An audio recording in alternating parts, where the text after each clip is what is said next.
In this week's drive, we join the rich men as they go racing. Reveal not one, but two American teams. Find out how cars talk to each other. And watch one-handed wonders go upside down. All this and more in this week's Drive.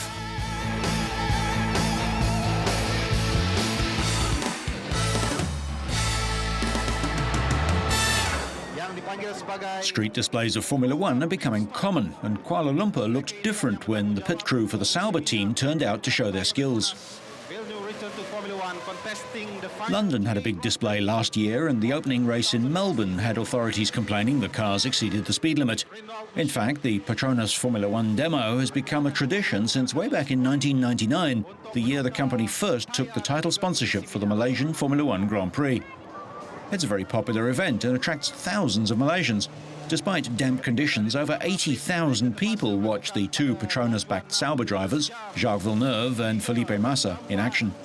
Melbourne was a disappointment for Villeneuve. The 1997 world champion went from 4th on the grid to 13th at the finish, thanks to a poor choice of tyres.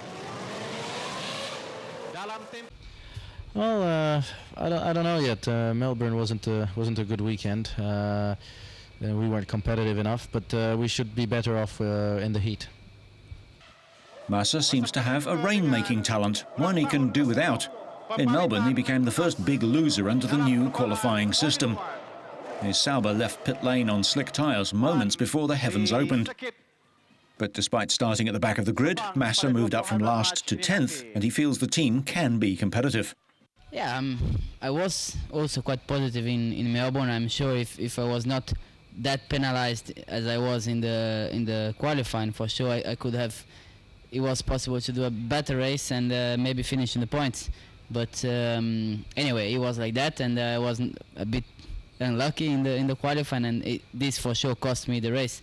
So I'm still very optimistic. So I think we can fight for the points here, maybe the next race, and always. We still have to improve the car for sure, but this I think everybody has, that everybody's working hard for improving the car. But I'm quite optimistic. So here is a very important race for us. So I hope we can finish in the points.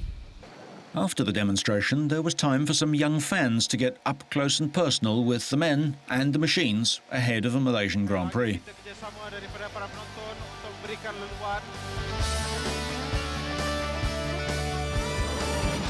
From the professionals to the amateurs, although there's no less money in the paddock. And here, a Ferrari is still guaranteed to win. The Donington Park circuit hosts a recent round of the Ferrari F360 Challenge, the Pirelli European Trophy. Perhaps not surprisingly for England, the start of the race takes place under grey, rain-threatening clouds. Having gone quickest in practice, Sanjay Bada in car number 1 starts on pole position and makes the best start. But at the first corner, there's the first incident as De Simone spins and brushes against Chauvelin in car 3. With all this going on behind him, up front, Bada was still leading. But he couldn't fight off the return of Lepore, who takes the lead at the end of the first lap. With Lepore still leading, Bada and Michiels in car 14 follow, along with Purgel, Cullen in car 2 and Chauvelin in 3. Bada slides in the rain and is overtaken by Michiels and drops back into 3rd place. As he struggles for grip, Bada loses another place, being passed by Chauvelin. Now up to 2nd, Michiels is 9 seconds from the leader, Lepore, but his 2nd place is being threatened by Chauvelin. The battle between the pair is much to the delight of Cullen, who pounces to seize 3rd place. The fight between the three continues right through to the 7th lap. Eventually, Cullen gets his nose inside and forces Michiels out onto the slippery, dirty part of the track and takes 2nd place, 12 seconds behind the leader. Chauvelin also has a look at going one up, without success.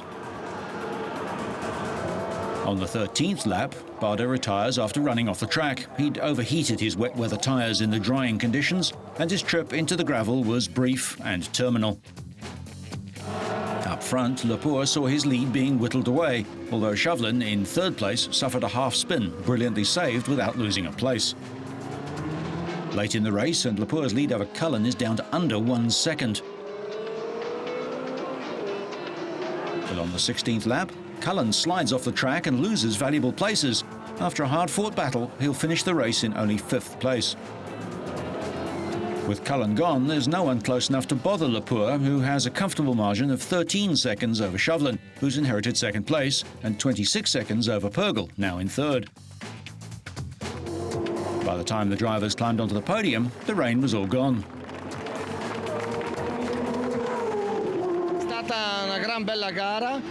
It was a great battle. This morning, during qualifying, we had some problems with the car. But in the race, the rain enabled us to remain in contact with the other competitors. I started well, and I managed to take the lead in a corner.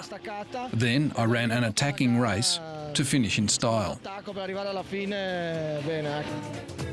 Oliver Morley won the Shell Cup in front of Walkhofer and Kramer, and the Englishman performs a passable Schumacher leap. Next round is at Misano, at home in Italy. A packed Las Vegas Motor Speedway witnessed a clean start without incident in what would be a fairly uneventful race, at least by NASCAR standards. There were only a handful of crashes. But there was trouble on lap 12 as Dale Earnhardt clipped the back of the number 25 car of Brian Vickers, which spun him out. That triggered a 5-car pile-up. Vickers threw his arms up in disgust at Earnhardt as the two climbed out of their cars. Earnhardt was contrite after privately apologising to Vickers. Earnhardt ended up 42nd, his worst finish in at least 2 seasons, and plummets to 27th in the overall standings. And now we've seen Bad luck as well for Robbie Gordon, whose car suffered a blown engine just 59 laps into the race. A lot of fire and smoke from Robbie Gordon. Late in the race, veteran driver Hermie Sadler got loose up high, American motor racing speak for losing grip high on the banking, and spun, creating a cloud of smoke before hitting the inside wall. Jimmy Johnson in the number 48 car was a solid front runner throughout, led for 107 laps and took the checkered flag for the 15th time in his career. He's claimed 5 victories and 2 second places in his last 9 outings. Johnson won a series-high 8 races last season and finished 2nd in the championship. With 5th place in the season-opening Daytona 500 and 2nd in California, Johnson is back where he spent most of last season, on top of the points log. 508th win overall. We go to Mexico City now for the latest chapter in the A1 Grand Prix story. Mexico's dignitaries turned out in force to support the launch of A1 Team Mexico in the World Cup of Motorsport. Team Mexico President Juan Cortina introduced the race car in full Mexican livery, driven by top champ car driver and native Mexican Mario Dominguez. Himself a leading businessman committed to the development of his country's economy and national image, Cortina spoke of his enthusiasm for the new series. Well, this is the first time that the Mexican people are going to be able to participate in a World Cup of Motorsports. I think one of the reasons soccer is so successful at the world level is because you have competing nations every 4 years competing for a World Cup, which is the same thing that we're going to have here with A1 Grand Prix.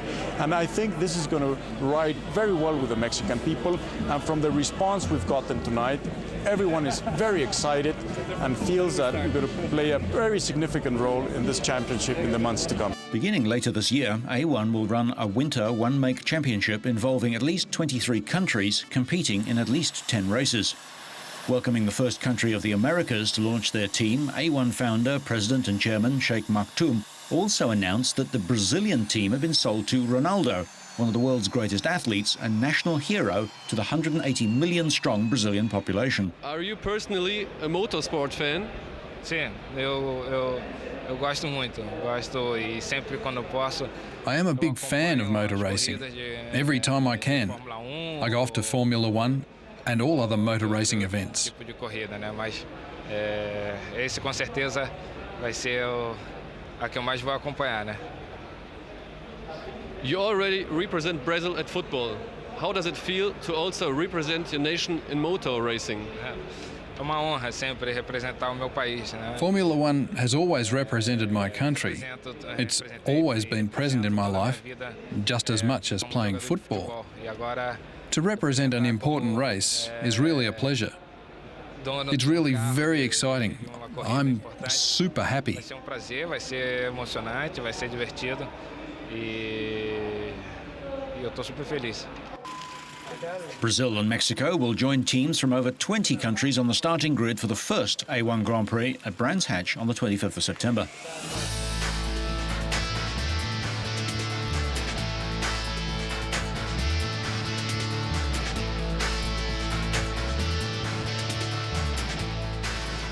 The Aston Martin, as driven, on film at least, by the suave fictional spy James Bond, the epitome of speed, style and sophistication. The car used in the Bond film, Die Another Day, will be one of 300 Aston Martins taking part in a royal drive-past in front of the Queen and Prince Philip. Falling on April the 23rd, St George's Day, the parade of classic Aston Martins from 9 decades will be led by England's patron saint on horseback. The parade is expected to raise £30,000 for a local charity. Aston Martins weren't always sleek supercars. This is the Atom, built in 1940 in the dark days of World War II. We've got most probably more Aston Martins in Windsor than we've ever had any place ever before. It's special because we have royal presence. We have Her Majesty the Queen and His Royal Highness the Duke of Edinburgh taking a salute in the castle, and over 300 cars will pass by, the Queen and the Duke. That's special. The oldest Aston Martin in existence, which reached 85 miles an hour on a racetrack in 1921, will purr its way past the royal couple alongside other early models in the April parade.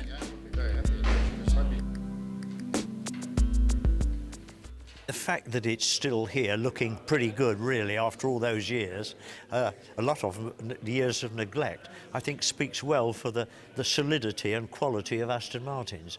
I think that's what people love about them. It's rather like a Rolex watch. It comes apart and goes together again with perfection. The parade marks the 70th year of the Aston Martin Owners Club, and 600 of the club's 5,000 members worldwide are expected at Windsor to celebrate the enduring appeal of one of Britain's classic sports cars. Anyone who says that driving isn't stressful obviously doesn't live in a big city. Traffic densities are soaring, but roads aren't getting any bigger. As the pace of life for city dwellers increases, tempers get shorter. Not even motorcycles can really tame the modern traffic jam. But now, a motor manufacturer has come up with a car it says helps overcome driver stress even in heavy traffic. It looks like a concept car. It sounds like a muscle car. But according to its manufacturers, it is, in fact, the world's first sensitive car. In the Senso, the focus is on the driver as an individual. The Senso senses the driver, detects his mood, and exerts a positive effect on him. Among other things, this makes for safer driving. The Rinspeed Senso uses the latest smart surface technology, a plastic film that glows with different colours according to the driver's current state of mind. When prompted by the driver's mood, 4 LCD monitors emit colours depending upon how he feels. Orange for stimulation, blue for relaxation, green light maintains the mood. The coloured lights are backed up by specially composed sounds and a variety of fragrances which are sprayed into the cockpit. Should the driver be too tired to respond, the seats will also vibrate. How's it all done? The driver wears a biometric watch that measures his pulse, and a mobile eye camera checks his speed, how often he changes lanes and how close he drives to the car in front. An onboard computer then assesses his mental state and the car swings into action, a system the designers have termed sensorial. What's new about our research is that we place intelligence surfaces in previously unused areas. These surfaces interact with the driver, whose emotional condition triggers patterns. These influence him in a positive way on a subconscious level, and this helps improve road safety. But the sensor wouldn't be a Rinspeed if it didn't have a radical, even controversial design too. The clear-cut, no-nonsense design of the interior puts the driver very much in the spotlight. The driver sits alone in the middle of the front row, flanked behind by two Recaro passenger seats. The use of carbon parts for both the interior and the exterior gives the car a cool, technical look. To produce the shapes, the stylists have used a number of other high-tech materials, such as the fully recyclable composite for the bodywork. The windscreen is made of high-grade polycarbonate, which has a scratch-proof coating, weighs about half as much as a conventional car windscreen, and is considerably more brake-resistant. With traffic and pollution getting ever worse, the manufacturers hope this is what the world needs: a snack, a sensitive, new-aged car.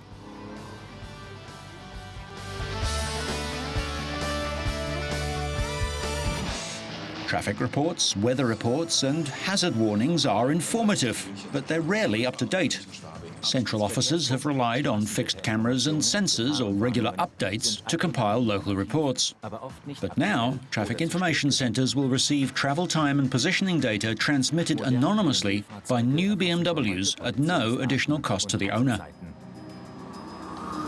Since September 2001, all BMWs equipped with the BMW Assist telematics service have served not only as recipients but also as collectors and providers of traffic information, provided the driver wishes to.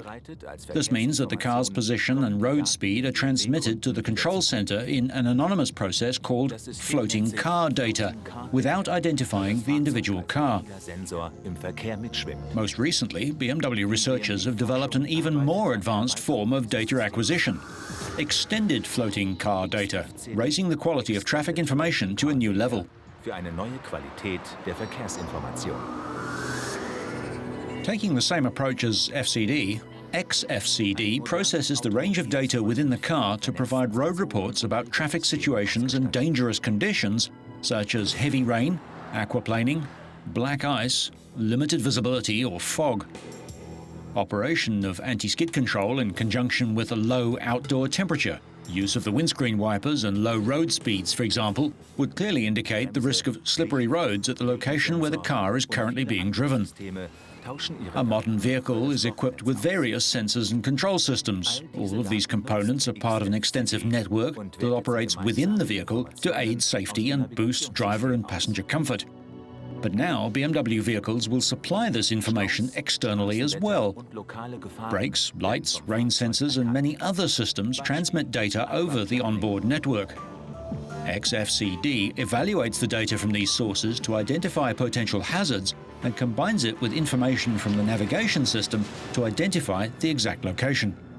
In this manner, traffic jams, localized weather conditions and local hazards are detected by the vehicle, for example, the risk of aquaplaning. Using the legendary BMW onboard safety systems, the vehicle detects aquaplaning by measuring steering angle, body roll, traction and individual wheel speeds, and makes the appropriate adjustments to keep the car's occupants safe, and then transmits this information to the nearest traffic information center. But even faster, the same information is shared with other vehicles in the vicinity. So, if another similarly equipped car is likely to face the same hazard, the driver is warned in advance. Caution, aquaplaning ahead. Thus, the secret of the shark's fin aerial is revealed. It's not only for receiving satellite navigation, radio and TV signals, it's also a data transmitter too. You are approaching a section with aquaplaning. So, BMW have developed an intelligent system which is able to detect road, weather and traffic conditions and share it with authorities and other road users. And it gets better. BMW will introduce Bluetooth technology, wirelessly linking devices like the navigation system or audio unit with a laptop, a mobile phone or an organizer within the car. XFCD, up-to-date and precise information. Network-wide coverage of traffic and weather conditions, and a wide range of functions is intended not only to provide communications linking the driver, the car and stationary infrastructure, but also to ensure direct car-to-car communication in future without going through any kind of control centre. Everyone benefits because each message sent will benefit someone else.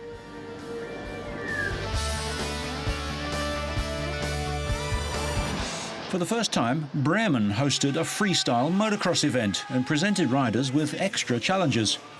David Burlew of the USA came out blazing and used lines on the course that no one else was using.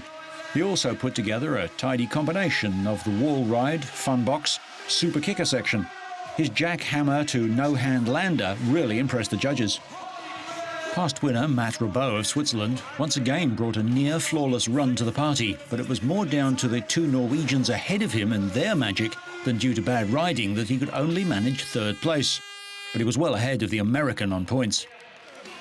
Norway's Andre Villa showed some terrific style with some of the biggest tricks, combos and flip variations around. His double-up trick was a 22-metre candy bar backflip. In the first round, he edged ahead of compatriot Ilo Gaup, and on any other day, his final run, would have beaten pretty much any other rider in the world. Not this time, however. His 336 points wasn't enough to take the top step of the podium.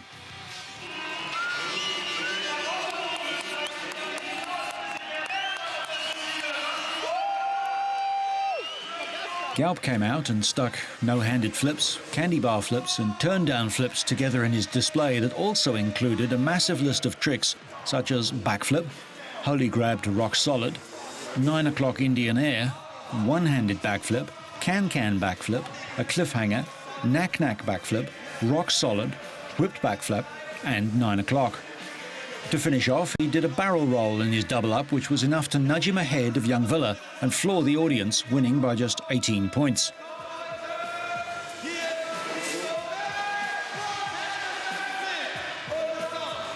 Gaup leads the World Championship from Rabot and Germany's Basti Volter, who finished 5th in his home event. Villa holds 4th place in the title.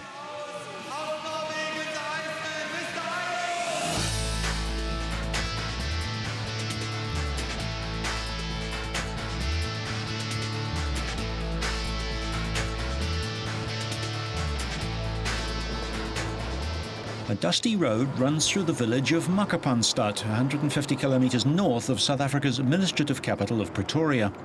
Here, incomes are low, unemployment high, and education out of the reach for most people. But that didn't stop Johannes Monene from turning his dream into reality. The 22-year-old wanted to build his own car, and now he has, out of junk. Johannes began collecting scrap metal around his village 2 years ago, and today Monene drives around in a bright blue handmade car he calls his MMW Z2. And everyone wants a ride. This car took me 2 years, almost 2 years.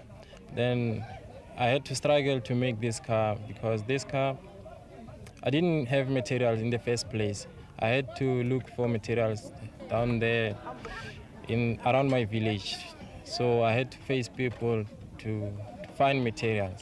I had to beg them. So because they are saying, they did give me some materials, and some I bought them with my money. And then it's what I did at the end. The car is modelled on his favourite vehicle, the BMW, from the Bavarian Motorworks. Monene jokes that his car comes from the Makapanstad Motorworks, hence MMW, although it has a 1400cc Nissan engine.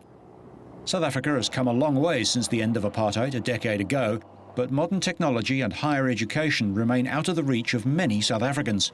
Despite this, Johannes hopes one day to work as a mechanic for BMW. In the meantime, he searches scrapyards for accessories to add to his beloved car. So, whether you're stopping in the street, stopping in the smoke, or just smelling the roses, so you stay on track and up to speed, make sure you catch next week's Drive.